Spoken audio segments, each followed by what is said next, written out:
Menko Polhukam Mahfud MD menyebut peristiwa seorang wanita bersenjata api yang berusaha masuk. Radikalisme bukan sekedar isu global, tapi juga ancaman nyata di lingkungan kampus. Bagaimana mahasiswa Fakultas Peternakan Universitas Brawijaya memandang fenomena ini? Simak hasil kajian kami tentang persepsi, faktor pemicu, dan solusi pencegahannya. Bahasa radikalisme berasal dari kata radix yang berarti akar. Namun dalam praktiknya, paham ini kerap diwujudkan dengan sikap intoleran, fanatik, dan kekerasan. Di Indonesia, gerakan radikal berbasis agama mulai menyasar ke generasi muda, termasuk mahasiswa. Lalu, bagaimana fenomena ini terjadi di kampus? Teman-teman, di sini aku sama narasumber. Atas nama siapa, Kak? Awang. Oke, atas nama Kak Awang. Boleh minta waktunya sebentar, Kak? Boleh. Oke, baik. Di sini saya mau tanya tentang radikalisme. Apakah Kak Awang ini tahu makna dari radikalisme secara umum? Menurut saya itu radikalisme itu merupakan salah satu sikap dari seseorang ataupun kelompok yang memandang atau melakukan kekerasan dalam segi perbedaan. Oke, baik. Terima kasih jawabannya, Kak. Dan apakah kakaknya tahu kalau radikalisme di dunia pendidikan itu dalam bentuk kekerasan? Tahu bahwa menurut saya kalau di dunia pendidikan itu juga ada beberapa faktor-faktor atau kegiatan yang menimbulkan radikalisme, seperti ada seseorang siswa yang melakukan pembulian terhadap orang lain atau terhadap siswa-siswa lain. Menurut Kak Mutia, seberapa pengaruh kelompok radikal ini di dalam dunia pendidikan, sosial, bahkan hubungan kita dengan Tuhan, Kak?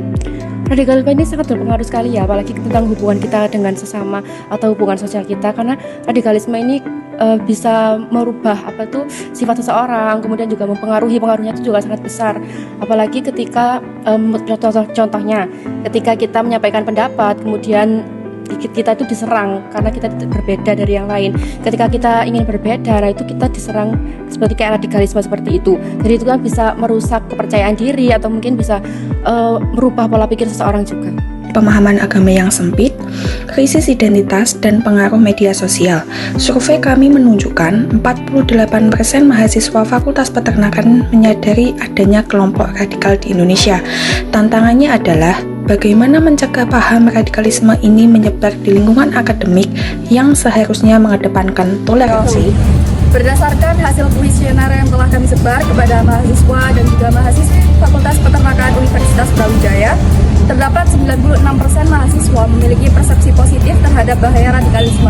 Kemudian sebanyak 94,4% menolak kekerasan atas nama agama, dan juga 64% yang masih terpapar informasi mengenai radikalisme melalui media sosial, yang artinya dibutuhkan literasi digital dan juga edukasi lebih lanjut mengenai radikalisme.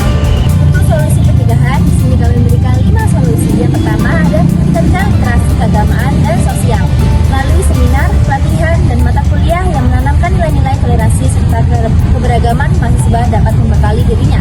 Yang kedua ada pembinaan organisasi kemahasiswaan.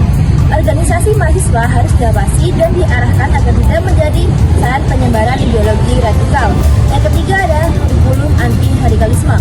Universitas Brawijaya telah mulai menerapkan materi tentang bahayanya radikalisme dan pentingnya toleransi dalam kehidupan kampus ke dalam kurikulum wajib. Yang keempat ada mekanisme detektif dini dan pendampingan. Fakultas perlu membentuk tim khusus yang bertugas mendeteksi gejala radikalisme di lingkungan kampus serta memberikan pendampingan psikologis dan ideologis kepada mahasiswa yang terindikasi terdampak. Yang kelima ada peningkatan kegiatan kolaborasi mahasiswa. Kesimpulannya, mayoritas mahasiswa Fakultas Peternakan Universitas Brawijaya telah memiliki imunitas terhadap radikalisme berkat pemahaman agama yang baik. Mahasiswa memiliki persepsi yang positif, yakni tidak setuju dengan gerakan radikalisme, karena persepsi merupakan keyakinan setiap individu. Semakin pengetahuan agama baik, maka terbentuk persepsi yang positif, sehingga timbulnya rasa toleransi. Namun, upaya pencegahan harus terus diperkuat agar kampus tetap menjadi ruang aman bagi keberagaman. radikalisme agama karena muncul dari pemahaman keagamaan yang sempit, eksklusif, dan menolak keberagaman. Untuk mengatasinya, diperlukan pendekatan pendidikan agama yang baik dan pembinaan karakter. Dengan demikian, lingkungan kampus dapat menjadi ruang aman, inklusif, dan mendorong tumbuhnya sikap toleran serta cinta damai di kalangan mahasiswa. Radikalisme bukanlah jalan perubahan. Mari bersama jaga kampus kita dari paham intoleransi.